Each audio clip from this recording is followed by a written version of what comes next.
అధికారంలో ఉన్నప్పుడు మరి ఏదైనా కార్యక్రమం తెస్తే దాని మీద నోటికొచ్చినట్టు మాట్లాడి ప్రజల్ని ఆ రోజు గందరగోళం చేసి మళ్ళీ ఈరోజు అవే పథకాలని అవే కార్యక్రమాలను కొనసాగించే ప్రయత్నం కాంగ్రెస్ పార్టీ చేస్తూ ఉన్నది. ఇందుకు తాజా ఉదాహరణ ఎల్ఆర్ఎస్ స్కీమ్ పైన కాంగ్రెస్ పార్టీ విధానం. లేఅవుట్ రెగ్యులరైజేషన్ స్కీమ్ ఏదైతే ఉన్నదో దీనికి సంబంధించి వాళ్ళ కాంగ్రెస్ పార్టీ ఏ రకమైన వైఖరి అవలంబిస్తున్నదో ఒక్కసారి మీకు ఎక్స్ప్లెయిన్ చేయాల్సిన బాధ్యత మా మీద ఉన్నది. ప్రజలను కూడా అలర్ట్ చేయాల్సిన బాధ్యత మా మీద ఉన్నది. ఆనాడు ఎల్ఆర్ఎస్ బీఆర్ఎస్ ప్రభుత్వం తీసుకొచ్చినప్పుడు 2020 ఆగస్టు 31 నుంచి అక్టోబర్ 31 వరకు దరఖాస్తులు ఆహ్వానించడం జరిగింది. అందులో భాగంగా 25,44,000 దరఖాస్తులు ఆ రోజు ప్రజలు ఇవ్వడం జరిగింది. ఆ రోజు లేఅవుట్ రెగ్యులరైజేషన్ కోసం మరి కొంత ఫీజు కూడా నామినల్ ఫీజు ఒక 1,000 రూపాయల చొప్పున నామినల్ ఫీజు కూడా పెట్టడం జరిగింది. అయితే కోమటిరెడ్డి వెంకటరెడ్డి గారు ఆనాడు ఎంపీ, ఈరోజు మంత్రి, ఆయన స్వయంగా పోయి కోర్టులో కేసు వేశారు. ఇది అన్యాయము అని చెప్పి కేసు వేయడమే కాకుండా ఆయన ఏమన్నారంటే పాత విధానంలోనే రిజిస్ట్రేషన్లు చేయాలి, మీరు ఎల్ఆర్ఎస్ అని పెట్టి ఈ రకంగా చేయడం అన్యాయము అని చెప్పడమే కాకుండా ఆయన ఎన్నికల ప్రచారంలో కూడా దీన్ని ఒక అస్త్రంగా వాడుకున్నారు. ఎల్ఆర్ఎస్ గుదిబండలాగా మారింది, దీన్ని తక్షణమే రద్దు చేయాలి, ప్రజల్ని ఇబ్బందులు గురి చేస్తున్నారు మీరు అని చెప్పి కోర్టుకు కూడా పోయినారు ఆనాడు ఈరోజు మంత్రి గారు, ఆనాటి ఎంపీ కోమటిరెడ్డి వెంకటరెడ్డి గారు.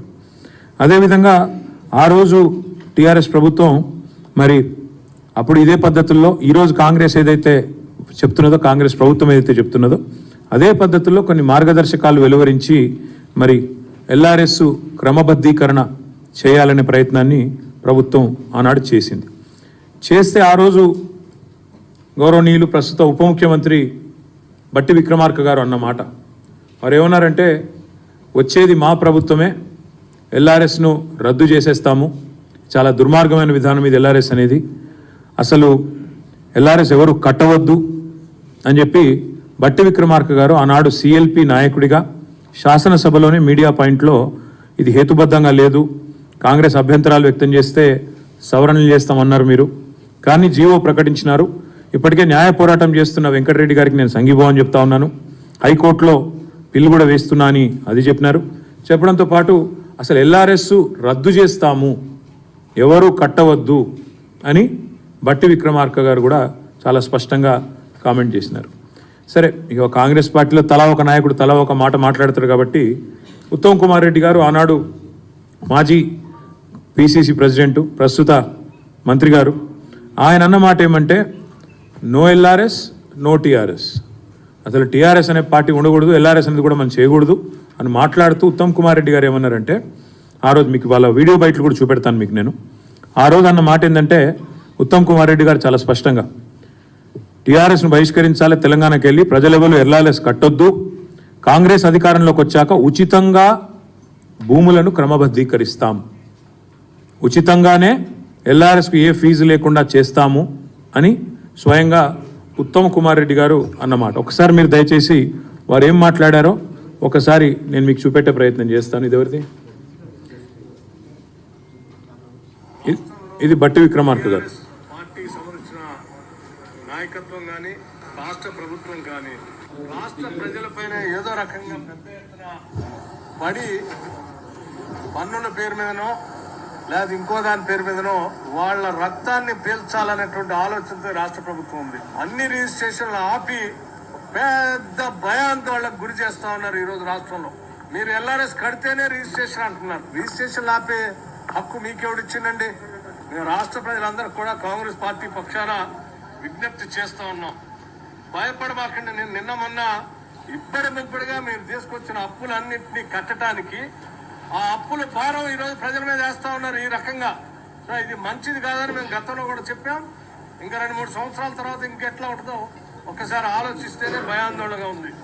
ఈ భారాన్ని భరించలేక ఒక అర్థం చేసుకొని ఒక కంక్లూజన్కి వచ్చారు, ఎన్నికలు ఎప్పుడు వస్తాయా, దీన్ని ఎప్పుడు ఓడిద్దామని. మీరెవరు ఆందోళన పడబాకండి అని చెప్పి నేను వారికి విజ్ఞప్తి చేస్తూ, వీలైతే అసలు కట్టబాకండి, మీ అందరికీ వెసులుబాటు కలిగిస్తాం, వాళ్ళకి వీలైతే కట్టబాకండి, మీకు అందరికీ వెసులుబాటు కలిగిస్తాం, ప్రజల రక్తమాంసాలు పీలుస్తున్నారు. ఆనాడు ప్రతిపక్షంలో ఉన్నప్పుడేమో ఎల్ఆర్ఎస్కు ఫీజు కట్టండి అంటే రక్తమాంసాలు పీల్చేస్తున్నారని. మరి వాళ్ళ బట్టి విక్రమార్క గారు సమాధానం చెప్పాలా? మరి మీరు కూడా ఇప్పుడు రక్తమాంసాలు పీలుస్తున్నారా? లేక ఫీజులు కట్టమని ఏదైతే సేమ్ మేము ఏదైతే ఫీజు చెప్పామో అదే పెట్టి మీరు మార్చి 31 లోపల కట్టాలని చెప్పి మెడ మీద కత్తి పెట్టి ఈ రాష్ట్రంలోని మధ్యతరగతి ప్రజల రక్తమాంసాలను తాగుతున్నారా? చెప్పాలా?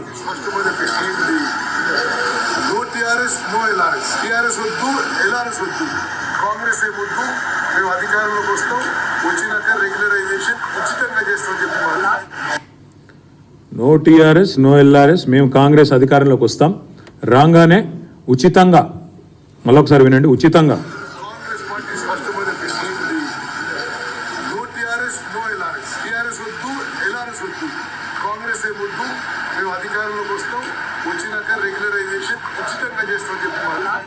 మేము అధికారంలోకి వస్తాం, రాగానే ఉచితంగా చేస్తాం. ఇది ఆనాడు ఉత్తమ్ కుమార్ రెడ్డి గారు, ఇది సీతక్క గారు. అంటే దోచుకోవడానికి దాచుకోవడానికి ప్రజల దగ్గర చిల్లికి అవ్వలేకుండా చేయడానికి ఇదొక నాటకం. ఈరోజు వీళ్ళు ముగ్గురు మంత్రులు, ఒకరు ఉప ముఖ్యమంత్రి, ఇద్దరు మంత్రులు, ముగ్గురు మంత్రులు సీతక్క గారు, ఉత్తమ్ కుమార్ రెడ్డి గారు, కోమటిరెడ్డి వెంకటరెడ్డి గారు. కోర్టుకు పోయిన కోమటిరెడ్డి వెంకటరెడ్డి గారు మంత్రి, ఎల్ఆర్ఎస్ వద్దు అని, ఎల్ఆర్ఎస్ ఉచితంగా చేస్తామని చెప్పిన ఉత్తమ్ కుమార్ రెడ్డి గారు మంత్రి, ప్రజల దగ్గర చిల్లిగవ్వ లేకుండా దోచుకోవడానికే రుసుము పెట్టినారు అన్న సీతక్క గారు మంత్రి, ఎల్ఆర్ఎస్ అనేది అసలు కట్టవద్దు, ఇది కరెక్ట్ కాదు అని చెప్పిన మన బట్టి విక్రమార్క గారు ఉప ముఖ్యమంత్రి. నేను ఇవాళ ఈ ముగ్గురు మంత్రుల్ని, ఉప ముఖ్యమంత్రి గారిని, కాంగ్రెస్ పార్టీ ప్రభుత్వాన్ని ఇవాళ నేను సూటిగా అడుగుతా ఉన్నా. ప్రజల నుంచి 20,000 కోట్ల రూపాయలు తోలు వలిచి వసూలు చేయడానికి మీరు వేసిన ఎత్తుగడ ఇది కాదా? మీరు చెప్పిన మాటల్లో విశ్వసనీయత ఉంటే, మీరు ఆనాడు ప్రతిపక్ష పార్టీగా మీరు చెప్పిన మాటల మీద మీకే విశ్వాసం ఉంటే, ఇవాళ మరి ఈ రకమైన ఎల్ఆర్ఎస్ కార్యక్రమానికి మీరు ఎందుకు తెరదీశారు? మార్చి 31 లోపల ఖచ్చితంగా కట్టి తీరాలి అని మీరు ఏదైతే చెప్తున్నారో ఇది మరి ఎంతవరకు సమంజసం మీరే చెప్పాలా. ఎందుకంటే ప్రభుత్వంలో లేనప్పుడు, ప్రతిపక్షంలో ఉన్నప్పుడేమో ఫ్రీగా చేస్తామని చెప్పి ఊకదంపుడు ఉపన్యాసాలు ఇచ్చారు, ప్రజలకు అబద్ధాలు చెప్పి అధికారంలోకి వచ్చారు. ఎల్ఆర్ఎస్ మీద న్యాయ పోరాటం ఏమైంది? వెంకటరెడ్డి గారిది పిల్లి ఏమైంది? చెప్పాలి. అందుకే మేము అనేది, బట్టి గారు చెప్పిన మాటలు వట్టి మాటలను తేలిపోయింది. అసలు ఎల్ఆర్ఎస్ కట్టవద్దని చెప్పింది ఉత్తదని తేలిపోయింది. ఉత్తమ్ కుమార్ రెడ్డి గారు ఫ్రీగా చేస్తాం ఎల్ఆర్ఎస్ అన్నారు, మరి ఆయన క్యాబినెట్లో ఉన్నారు. ఇవాళ ఆయన క్యాబినెట్, ఆయన ఏ మంత్రివర్గంలో అవుతున్నారో ఆ క్యాబినెటే ఎల్ఆర్ఎస్ కట్టాలని చెప్తా ఉంది. అదేవిధంగా సీతక్క గారు చిల్లిగవ్వలేదు ప్రజల దగ్గర అన్నారు, మరి వారు కూడా ఈరోజు సమాధానం చెప్పాలి. ఇవన్నీ తప్పకుండా ప్రజల తరపున మేము అడుగుతా ఉన్నాం, తప్పకుండా వారు మరి స్పందించాలని చెప్పి కూడా డిమాండ్ చేస్తూ ఉన్నాం. దాంతోపాటు ఆనాడు సరిగా ఇది ఎక్కువ కాలం కూడా కాలేదు, సరిగా సంవత్సరంన్నర కిందట ప్రతిపక్షంలో ఉన్నప్పుడేమో ఎల్ఆర్ఎస్ అనేది ప్రజలకు ఏమాత్రం లబ్ధి చేకూర్చేందుకు కాదు, ప్రభుత్వ ఖజానా నింపడానికి మాత్రమే మాట్లాడినారు. కానీ ఈరోజు మళ్ళీ నాలిక మడతేసి ఇష్టం వచ్చినట్టు ఉచితంగా చేస్తామని చెప్పి, అసలు కట్టవద్దని చెప్పి, న్యాయ పోరాటం చేస్తామని చెప్పి, టీఆర్ఎస్ వద్దు, ఎల్ఆర్ఎస్ వద్దు, టీఆర్ఎస్ వద్దు, కాంగ్రెస్ ముద్దని చెప్పి, ఇవాళ అధికారంలోకి వచ్చిన 2 నెలల తర్వాత 20,000 కోట్ల రూపాయల భారాన్ని మధ్యతరగతి ప్రజల మీద మోపే ఏదైతే ప్రయత్నం ప్రభుత్వం చేస్తున్నదో దీన్ని తప్పకుండా విరమించుకోవాలి. ఫ్రీగా మీరు చెప్పినట్టు ఎల్ఆర్ఎస్ ఫ్రీగా చేయాలని చెప్పి రాష్ట్ర ప్రభుత్వాన్ని మేము డిమాండ్ చేస్తూ ఉన్నాం. ఎల్ఆర్ఎస్ పథకానికి అప్లై చేసిన 25,44,000 మంది ఎవరైతే ఉన్నారో వారందరి తరఫున రాష్ట్ర ప్రభుత్వాన్ని కోరుతున్నాం, ఉచితంగా చేస్తామని మాట ఇచ్చిండ్రు, ఉచితంగా చేయాలి. లేకపోతే ఒక్కొక్క కుటుంబం మీద దగ్గర ₹1,00,000 పైచలకు భారం పడే ప్రమాదం ఉంది. మీరు 20,000 కోట్ల రూపాయల కోసం మరి ఈరోజు వాళ్ళు ఈ రకమైన కార్యక్రమం తీసుకున్నారు. ప్రజల నుంచి ముక్కుబిండి మార్చి 31 లోపల వసూలు చేయాలని ముఖ్యమంత్రి గారే టార్గెట్ ఇచ్చినట్టుగా మాకు సమాచారం ఉంది. ఒక్కొక్క కుటుంబం మీద ₹1,00,000 పైచిలకు మరి భారం పడబోతా ఉన్న ఈ పరిస్థితిని వెంటనే ప్రభుత్వం స్పందించి తప్పకుండా వారు ముందుకు వచ్చి గతంలో ఇచ్చిన మాట ప్రకారం వారు నిలబెట్టుకోవాలి, ఉచితంగా చేయాలని చెప్పి కూడా మేము కోరుతా ఉన్నాం.